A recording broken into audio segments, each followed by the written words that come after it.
यीशु का 5,000 लोगों को भोजन खिलाना। यीशु ने अपने प्रेरितों को प्रचार करने और लोगों को शिक्षा देने के लिए बहुत से अलग अलग गांवों में भेजा। जब वे वहां लौटे जहां यीशु था, तो उन्होंने उसे बताया कि उन्होंने क्या किया था। तब यीशु ने उनको झील के दूसरी तरफ उसके साथ एक शांत स्थान पर जाकर कुछ समय आराम करने के लिए आमंत्रित किया। वे एक नाव पर चढ़ गए और झील के दूसरी तरफ चले गए।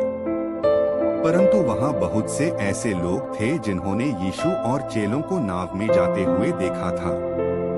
ये लोग उनसे आगे झील के दूसरी तरफ जाने के लिए झील के किनारे पर भागे। जब यीशु और चेले पहुंचे तो लोगों का एक बड़ा समूह उनकी प्रतीक्षा करता हुआ वहां पहले से था। उस भीड़ में स्त्रियों और बच्चों की गिनती के बिना 5,000 से अधिक पुरुष थे।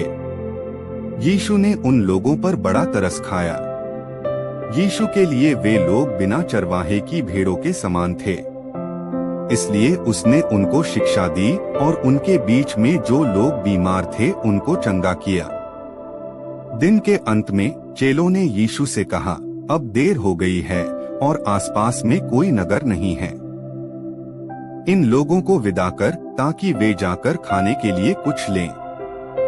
परंतु यीशु ने चेलों से कहा, तुम उनको खाने के लिए कुछ दो। उन्होंने जवाब दिया, हम ऐसा कैसे कर सकते हैं?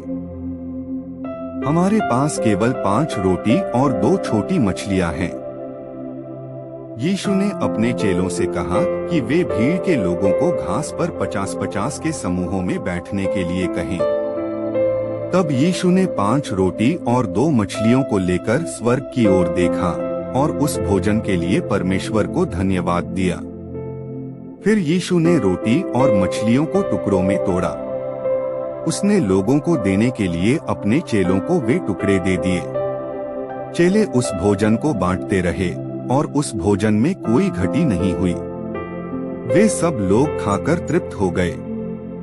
उसके बाद चेलों ने उस भोजन को इकट्ठा किया जिसे खाया नहीं गया था, और वह 12 टोकरियों को भरने के लिए पर्याप्त था। वह सारा भोजन उन 5 रोटी और 2 मछलियों से आया था।